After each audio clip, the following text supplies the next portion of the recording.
আমাদের প্রত্যেকের জীবনেই বোধহয় এমন কেউ না কেউ থেকে থাকেন যিনি আমাদের কোনো ভালো হলে সেটাকে ভালোভাবে নিতে পারেন না।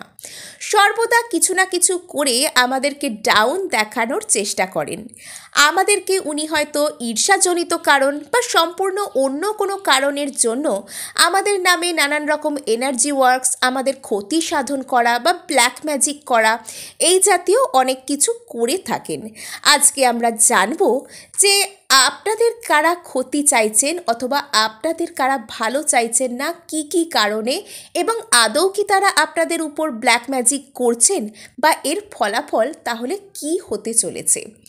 অন্যান্য বারের মতন এবারেও রয়েছে দুটো পাইল অথবা দুটো গ্রুপ। আপনারা যেটার সাথে কানেক্টেড ফিল করছেন সেটাকে বেছে নিন। আমি আপনাদের সাইকিক এনার্জিকে রিড যাতে ভালোভাবে করতে পারি তার জন্য পারলে লাইক এবং কমেন্টও করে দিন। আমি প্রথমেই আমার আলোচনা শুরু করব গ্রুপ 1 অথবা প্রথম ছবিটিকে নিয়ে। গ্রুপ 1, আপনাদের মধ্যে একটা অদ্ভুত ভালো লাগার বিষয় তো অবশ্যই রয়েছে। এটা লুকস হতে পারে, এটা আপনি নিজেকে যেভাবে দেখেন, আপনি যেভাবে নিজের সাথে সেলফ লাভ করেন, যেভাবে নিজেকে আপনি সম্মান করেন বলে নিজের একটা পার্সোনালিটি তৈরি করেছেন। আর এই পার্সোনালিটিটা অন্যান্য অনেক মানুষকে আকর্ষণও করে, সেটা হয়তো অনেকে ভালোভাবে নেন না। আর এই ভালোভাবে না নেওয়া মানুষরা কিন্তু আপনার কোনো সমবয়সী অথবা আপনার বন্ধুবান্ধব সার্কেল, যাদের সাথে মোট কথা আপনি মেলামেশা করেন এবং আপনার সেম এজ গ্রুপের মানুষদের এনার্জি আমি এখানে পাচ্ছি। তারা হয়তো আপনার বন্ধুবান্ধব, একসাথে পড়াশোনা করতে পারেন, আপনারা এক জায়গায় থাকতে পারেন, সিম্পল পরিচিত হতে পারেন বা ক্লোজ ফ্রেন্ডস হওয়ারও এখানে চান্স রয়েছে। এখানে এমন কোনো ভাই বোনও হতে পারে যাদের সাথে আপনাদের এজ গ্যাপ খুব বেশি নেই। এমন কোনো মানুষ কিন্তু আপনাদেরকে ঈর্ষার নজরে দেখতে পারেন। এবং এখানে আমি যে এনার্জিটা পাচ্ছি তাতে করে কিন্তু সম্পূর্ণ যে আপনাদের উপর ব্ল্যাক ম্যাজিকই করেছে বা করার চেষ্টা করছে এরকম কোনো এনার্জি আমি পাচ্ছি না। এখানে একটা তীব্র হিংসা করা, অথবা এটা যদি শুধুমাত্র লুকস বা পার্সোনালিটির দিক থেকে নাও হতে পারে, আপনি হয়তো আপনার কেরিয়ার অপশন হিসেবে এমন কিছুকে বেছে নিয়েছেন যেটা করলে অনেক উন্নতি হয়, বা আপনার হয়তো একটি উজ্জ্বল ভবিষ্যৎ রয়েছে, অথবা আপনার মধ্যে এমন কোনো প্রতিভা রয়েছে যেটা অন্যান্য মানুষদেরকে মুগ্ধ করে দেয়। এবং যে মানুষটা আপনাকে এই ঈর্ষার নজরে দেখছেন না, তিনিও কিন্তু আপনার প্রতি মনে মনে মুগ্ধ।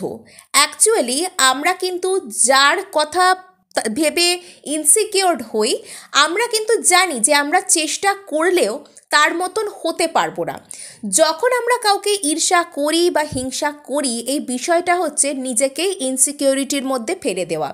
আমরা মনে মনে অপরের সাথে নিজেকে তুলনা করে দেখি যে আমার কাছে তো এই জিনিসটা নেই, ওর কাছে চলে এলো কি করে থাকবে, আমার কাছে নেই যখন কারোর কাছে থাকতেই পারে না। এবং যখন সেটা আমরা আমাদের নিজস্ব সার্কেলের মধ্যে, আমাদের চেনা পরিচিতের মধ্যে কারোর সাথে হতে দেখি, তখন আমাদের মনের মধ্যে থেকে সেই ঈর্ষার এনার্জিটা বেরিয়ে আসে।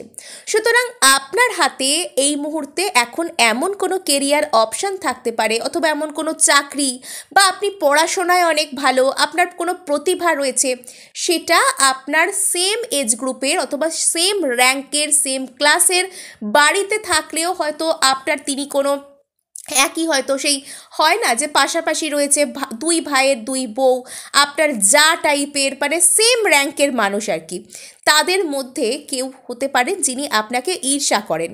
এবং তিনি হয়তো ডিরেক্টলি কোনো এনার্জি ওয়ার্কস আপনার প্রতি করেন না, তবে মনে মনে আপনাকে নেগেটিভ এনার্জি দেন। অর্থাৎ আপনার একটা কোনো ক্ষতি হলে, আপনাকে কেউ বাজে কথা বললে ওনার একটা মনে মনে সন্তোষ লাভ করা, সন্তুষ্টি পাওয়া, অথবা আপনার কোনো ক্ষতি হলে বেশ হয়েছে এরকম যে বলার এনার্জি, এটা ওনার মধ্যে কাজ করে। এবং আপনাকে একটাই অনুরোধ করব যে যদি এরকম কোনো ব্যক্তি থেকে থাকেন, আপনার চেনা পরিচিত ফ্রেন্ড সার্কেল, ক্লোজ ফ্রেন্ডস, ভাই বোন, কাজিন, অথবা ওই যে বললাম সেম র্যাঙ্কের, সেম সম্পর্কের মানুষদের মধ্যে, সেম এজ গ্রুপের মানুষদের মধ্যে কারোর উপর যদি আপনার কোনো গাট ফিলিংস কাজ করছে যে ওই মানুষটা আমার ভালো চান না, এনার দিক থেকে আমার প্রতি কোনো ক্ষতি এলেও আসতে পারে, তার থেকে অল্প হলেও দূরত্ব আপনি রেখে চলুন। যদি পুরোপুরি অ্যাভয়েড করা সম্ভব এক্ষেত্রে নাও হয়, তবে অন্ধের মতন বিশ্বাস করতে যাবেন না। এবং যেখানে আপনার মন আপনাকে বলছে যে এই মানুষটাকে সম্পূর্ণভাবে বিশ্বাস করা উচিত নয়, সেখানে নিজের গাট ফিলিংকে অবশ্যই মেনে চলুন। অ্যাকচুয়ালি আমাদের অন্তর মন কিন্তু এটা জানে যে আমরা কার থেকে নিরাপদ, কার থেকে আমরা আমাদের ক্ষতির আশঙ্কা আছে, এটা কিন্তু সে জানে, সে আমাদের সাবধানও করে, কিন্তু আমরাই কখনো কখনো সেটা শুনতে ভুলে যাই। আপনার যদি এরকম কোনো ফিলিংস কাউকে নিয়ে কাজ করে মনের ভেতর, আপনি অবশ্যই সেটা শুনুন এবং সেই জায়গা থেকে সাবধানে থাকার চেষ্টা করুন। বিশেষত এই ধরনের মানুষরা যখন আপনাকে কোনো কিছু জিনিস অফার করবে, কোনো খাদ্যদ্রব্য অফার করবে, সেটা সাবধানে গ্রহণ করবেন বা না করাই ভালো বলে আমার মনে হয়। অ্যাকচুয়ালি কোনো কিছু খাইয়ে যে সে আপনার কিছু করে দেবে এরকমটা নয়। যখন আমাদেরকে কেউ কোনো রকম কোনো নেগেটিভ এনার্জি দেয়, তখন সে যখন কোনো জিনিস আমাদেরকে এনে দিচ্ছে বা আমরা তাকে দিচ্ছি, এখানে কিন্তু এনার্জি এক্সচেঞ্জ হয়ে যায়। আর এনার্জি এক্সচেঞ্জ হয়ে যাওয়া মানেই কিন্তু যে কারোর এনার্জি তখন আমাদের আরও ভালোভাবে কানেক্ট করতে পারে এবং আরও বেশি করে হিট করতে পারে। নেক্সট আরও একটা জিনিস আপনাদের দেখে আমার মনে আসছে, সেটা হলো আপনাদের নিজেদের যদি নিজেকে নিয়ে কোনো রকম কোনো সেলফ ক্রিটিসিজম থাকে, যে আমরা অনেক সময় বলি না যে আমি খুব মোটা, আমি হয়তো এই কাজটা করতে পারবো না, আমি হয়তো এটা করব না, বা নিজেকে নিয়ে সবসময় দ্বিমত করা, কনফিডেন্সের অভাব হওয়া, এরকম যদি কিছু থেকে থাকে তাহলে সেটাকে ঝেড়ে ফেলে দিন। সেই ইনসিকিউরিটিকেও আপনি পজিটিভভাবে গ্রহণ করুন, যাতে সেটার উপর কাজ করতে পারেন। নিজেকে সমালোচনা করে কষ্ট দেবেন না, আপনি এগিয়ে যান, আপনি উন্নতি করুন, আপনার কিন্তু ভালো হবে। অলরেডি মানুষের চোখে একটা ভালো জায়গায় আপনি রয়েছেন। নেক্সট পাইল 2 এর কাছে বা গ্রুপ 2 এর কাছে চলে আসি, যারা দ্বিতীয় ছবিটিকে বেছে নিয়েছেন। আপনাদেরকে বলবো, আপনাদের এখানে আমি যেটা এনার্জি রিড করতে পারছি সেটা হলো এটা রিলেশনশিপের থার্ড পার্টি জনিত কোনো বিষয় রয়েছে।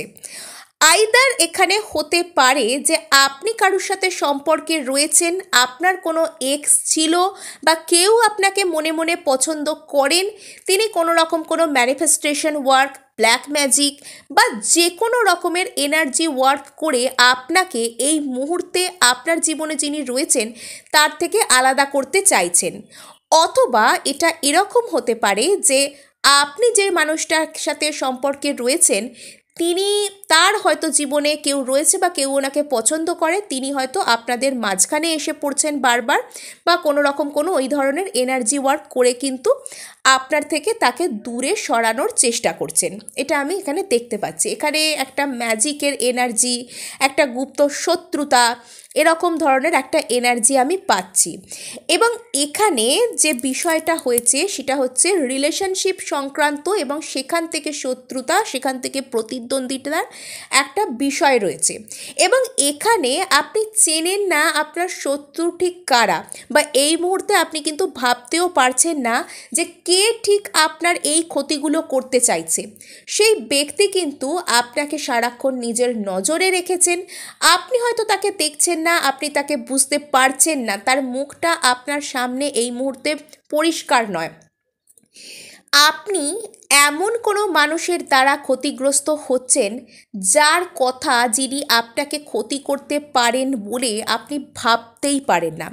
আপনি কখনো এটা বিশ্বাস করতেই পারেন না যে এই মানুষটা আমার ক্ষতি করবে।